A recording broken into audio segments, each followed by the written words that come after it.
Rather childish for Balmonk of the Azure Sky, the descendant of Fianna.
Dad, it's me.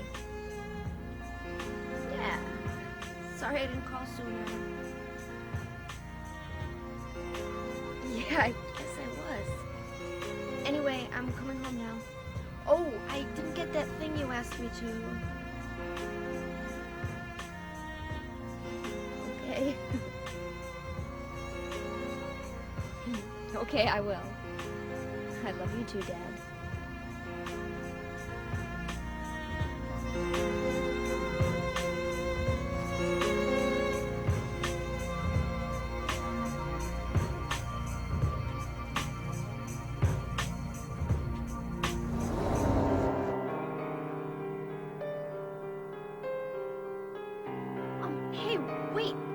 God, where is everybody? Those weird monsters? They have come to witness the beginning. The rebirth of paradise, despoiled by mankind.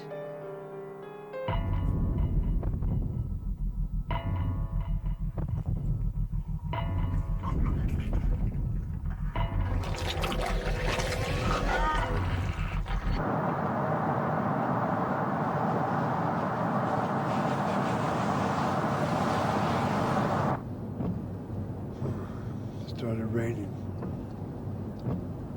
Are you sleeping? I'm awake. You cold?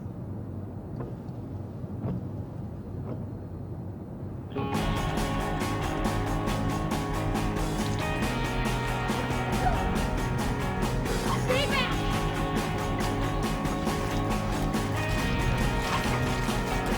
Get the hell away from me!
You know they're out there, in hiding, planning, waiting to make their move. 10 of the world's most wanted fugitives are on the run. It's time to bring them to justice. It's time to track them. It's time to smoke them out. By any means necessary. So get ready with your big guns and get ready for some hand-to-hand. You got a network out there blown out of control. And the time has finally come to start throwing down. Game over.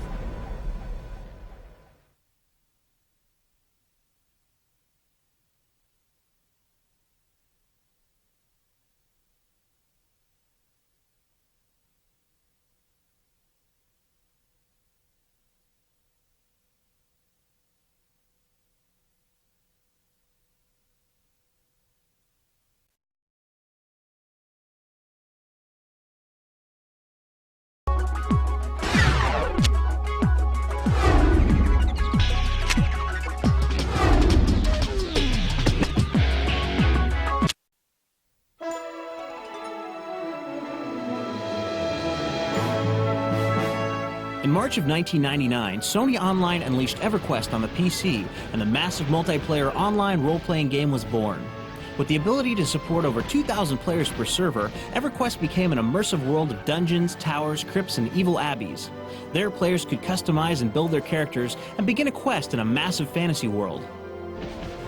Since its release, EverQuest has garnered many awards and become a favorite of the online world. The fanbase has grown at a frenzied pace, with players creating their own fantasy character communities, selling and trading imaginary items and spells on online auction sites, and even organizing EverQuest conventions where fans can really get into character. And now, console owners will be able to make the leap into this incredible fantasy realm when EverQuest Online Adventures makes its debut on the PlayStation 2 in spring of 2003. EverQuest Online Adventures was designed to be a virtual world that could be played from your living room on your PlayStation 2.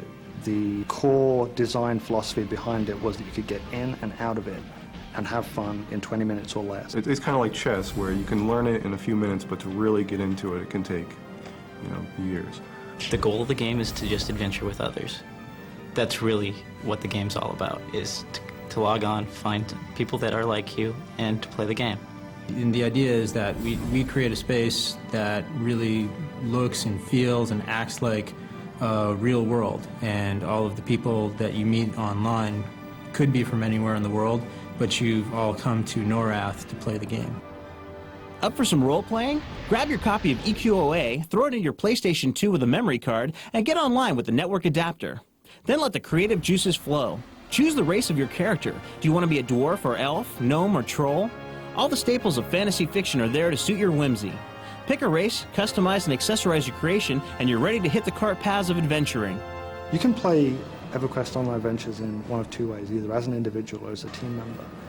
Most people do both. Alone is playing around other people. When you go into the city, there are still other human beings who are in there trading or talking to you. It just means that you want to do your own adventure and you don't really want to be bothered with other people.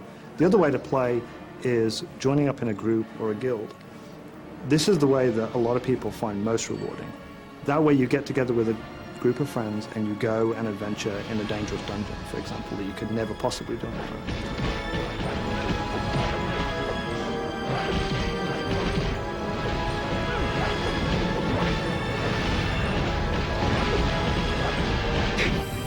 Playing EQOA requires quite a bit of communication between players online, and with the PlayStation 2, you have options. In order to communicate with other players, you chat using a USB keyboard or with a controller using the hot buttons, which are keyed to certain commonly used phrases. But mostly you just type out and you just communicate like how you would in a normal chat room. This new version of EQOA will contain some new wrinkles, especially in time, like about 500 years worth. The existing EQ PC players, they have this rich knowledge base, and to find out what preceded all that is very exciting. The reason EverQuest Adventures is set 500 years before the original EverQuest is we wanted to explore what happened to the elves. In EverQuest, in the current time period, the elves had split into two. That part of the history 500 years before was pretty murky and has always been very interesting to us. So we set adventures at the time of that split. Time also needed to be shifted for the accelerated speed of gameplay on the PlayStation 2. We tried to take the EQ experience and translate it for console players, so combat encounters happen a lot more quickly and a lot more frequently. We wanted to make a combat system that was fast, real-time, that required some controller skill, so that the meat of the gameplay didn't require you to do a whole lot of chatting. And then there's the time saved by playing in one colossal zoneless world. We came up with like 8 different, completely different looking types of areas for the game. Then we had to mesh them all together because they all have to transition into one another, down to the bottom of the deepest dungeon, to the top of the highest, volcano or mountain. You will never experience any kind of a load, a pause, or anything that will interrupt your gameplay. So once you get in the game, you're there. There's a lot more different things to do because this world is so vast. We've got a brand new quest system in Adventures which allows us to fork and have many, many more quests than we did in the original EverQuest PC. Even if you have the time to discover all there is to know about EQOA, you'll need more of it, because this world will be constantly evolving. One of the ways we keep the game fresh and interesting for players is we just add content all the time. More and more things to do, more and more skills, more and more adventures, more and more creatures, which we roll out every month. That's part of your subscription package. It's almost like getting a sequel to a game every month. Obviously, you can spend a lot of time playing EQOA, and you'll run into a ton of people. But what will you have to show for it? EverQuest is all about the players. They really are the ones who have created EverQuest. They're really the ones who drive the world and make it fun. It's basically a social interaction. The exploration and excitement of these games is you know, outpaced by the friends that you make. It's just like playing like a pickup game of basketball. I mean, you go out with your friends, you fight monsters. It's really pretty cool. People get together and like to work together, and they form very close-knit friendships. Sometimes the group's up to 200. It really does become a little living, breathing society. And it's so much fun to see this little world develop and people just having fun and communicating with each other inside and outside the game.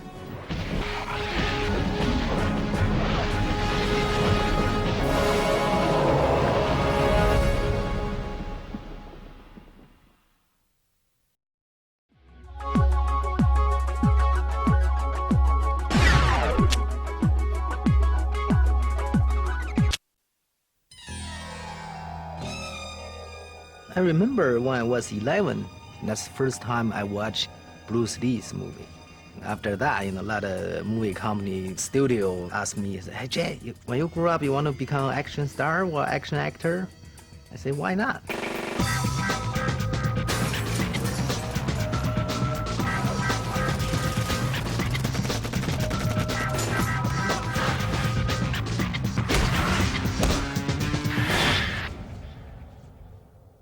Jet Li got involved. His involvement was just such a cool process. I mean, here we are early in the year 2000, and we're putting together a game that's based on Hong Kong action movies, right? We've got his posters up everywhere. We're referencing his movies for everything that we plan to do for this game, and Jet Li calls up Sony and says, "Hey, I'd like to be in a video game." If you've seen any sort of a group fight scene with Jet, he's got guys flying at him from every different angle. We really wanted to have a 360-degree fight system where you've got guys coming at you. And that's the way Jet works. We know how to make an action movement in the movie, because you have a character, you have a bad guy, they have table, chair, you have location, situation. So easy for us to decide the whole scene together. Motion capture may be a little bit different.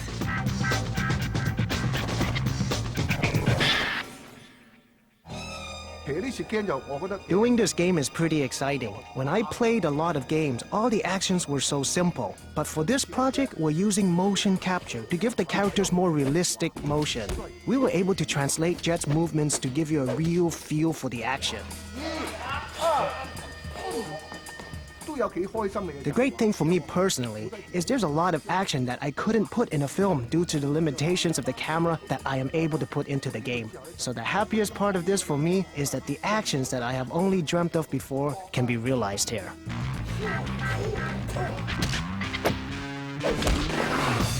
It's a good opportunity to work with Sony PlayStation, because the game, like a movie, is teamwork. I can do the movement, but I need a lot of special talented people around me to help.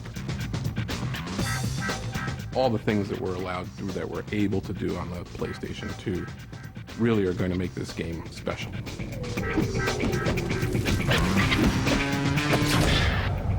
You can feel it, that's Jet Li.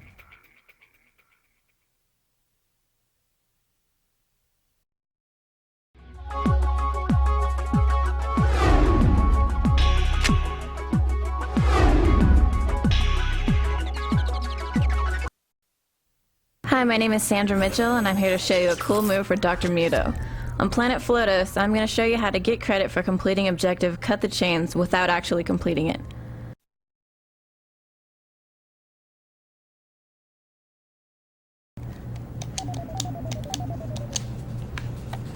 You're standing on the edge of the lava pit. You want to jump down.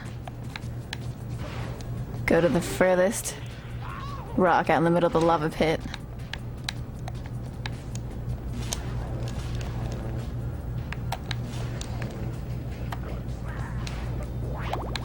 You want to stand on the very edge of the rock.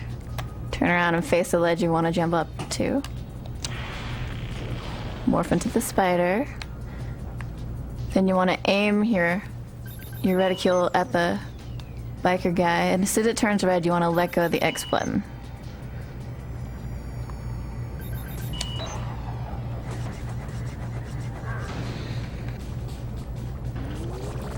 Once you grab the piece of Terra, go back into your master plan.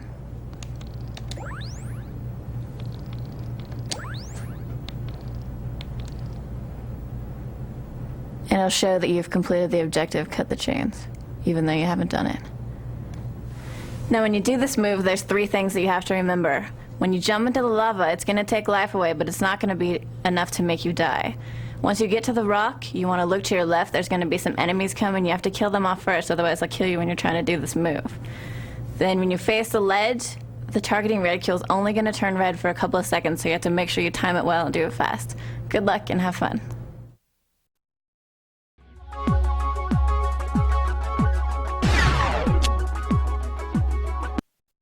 Hey y'all, this is DeMarlo King again, back at you with another cool move for Grand Theft Auto 3. And this cool move I'm about to show you this time is how to use any vehicle as a taxi. Check this out.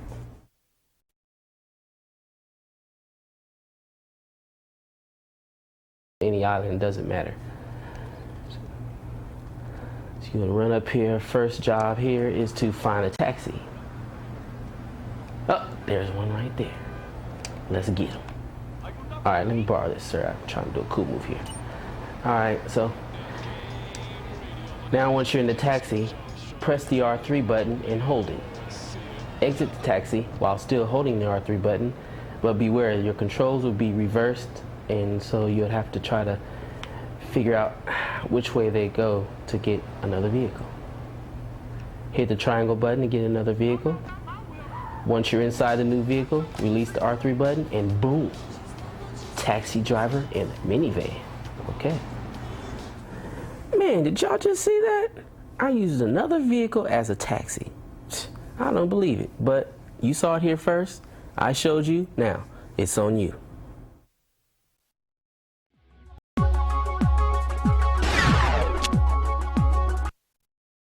I'm Jesse, and I've got a great way for you to pick up some quick and easy cash on Tony Hawk's Pro Skater 4.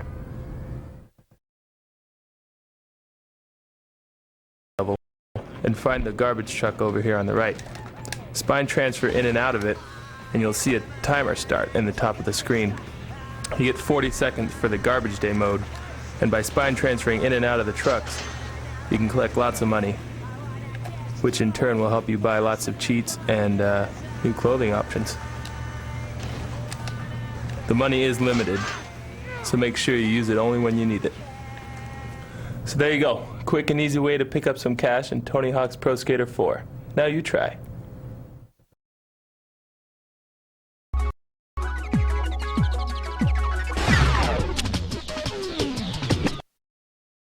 Hi, my name is Saul. Today I'm going to show you a cool move for the game Treasure Planet. In this cool move, I'm going to show you a quick way to complete the Earn 20,000 Trick Points objective. Let me show you how it's done.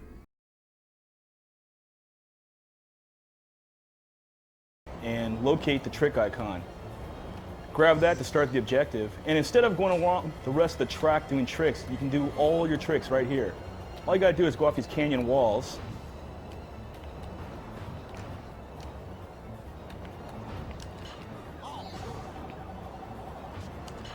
And press the L1 and R1 button to do a quick 2,000 point trick.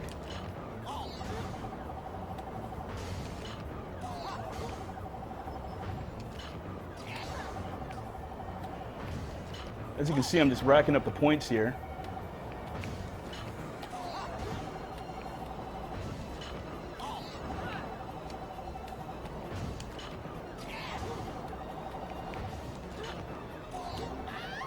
And as you can see, I just completed this objective, got 20,000 points here, just doing that simple trick off the canyon walls. As you can see, it's not necessary to race along the entire track to get to 20,000 points. You can get the 20,000 points right by the trick icon. All you gotta do is jump off the canyon walls and keep pressing the L1 and R1 buttons simultaneously. Give it a shot.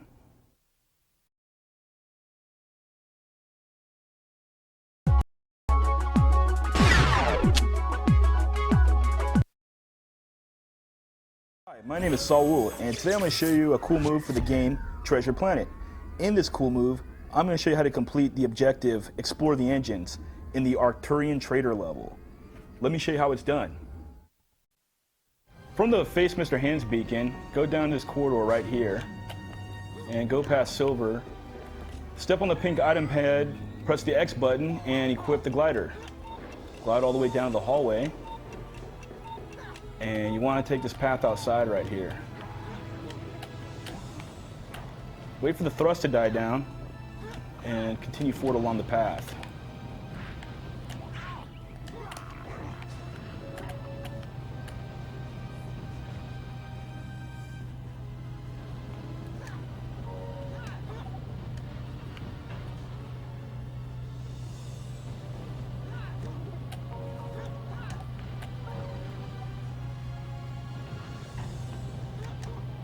All right, here's the trick. Right when you get past that engine right here, there's a hidden platform right here. You want to jump to that, and you'll start the Explore the Engines objective.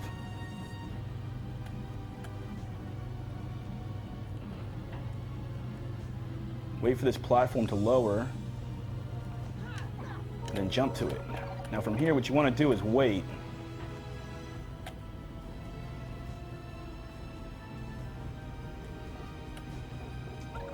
And jump to the rudder when it's close enough. And you're going to ride this to the next rudder.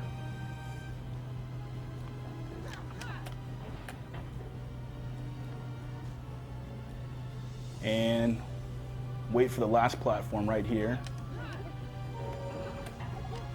What you want to do is climb up and enter the Arcturian Trader again. Avoid the laser beams. Jumping over them, and press the R1 button to duck under this laser right here.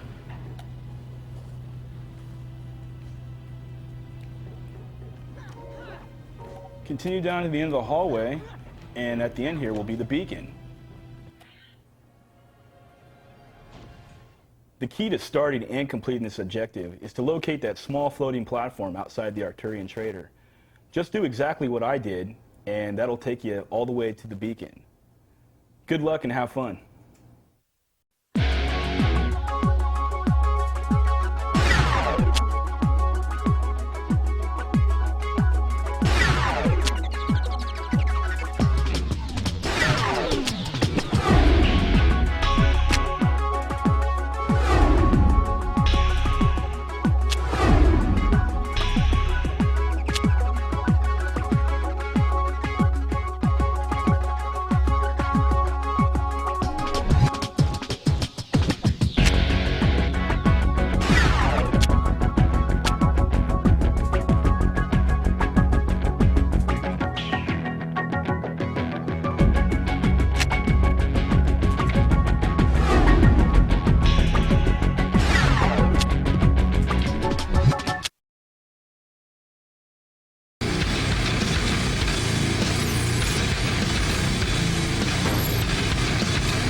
Yeah, I'm a KoRn fan. KoRn's great. I love PlayStation. No, I haven't really won a lot of stuff. I don't have a whole lot of luck. I called Live 105 on the radio. They were having a ticket giveaway, and it was a 6 caller. I kept getting cut off, and the line was busy. I finally got through. I won a PlayStation 2. I won backstage passes to the KoRn concert. I was like, yeah! I started screaming. Everyone at work was looking at me like I was lost my mind. It was great. Recently, KoRn and ATV Offroad Fury 2 have been on tour together across the country. At each stop, one lucky fan won the chance to come backstage and play a band member in the popular new off-road racing game.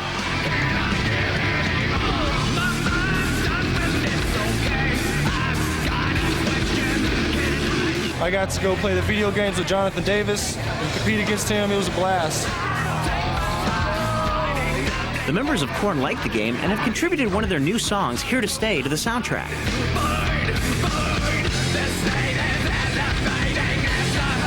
Here to Stay was a very aggressive song that we wrote. We thought it would be perfect for a game like this because you're ATV and you're out doing jumps, it's getting crazy, and it pumps up the adrenaline and it just helps add to the excitement of the game. Getting crazy in ATV Offroad Fury 2 is easy. There are over 40 huge free-roaming environments, almost twice as many as the first game, that let you take the intense racing experience anywhere. Well, I first started playing it, I didn't read the manual, and I was getting my ass beat the whole time.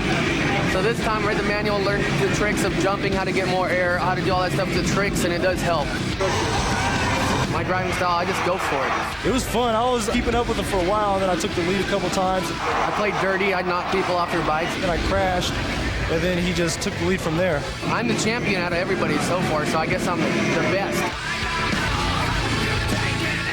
ATV Offroad Fury 2 can also be played online, and with thousands of gamers connecting from everywhere through broadband or dial-up. You know, I haven't even got to do the online stuff yet when we're on the road, so heck yeah, I'd love to try. I don't know, anyone, I don't care. You never know just who'll be online waiting to race against you.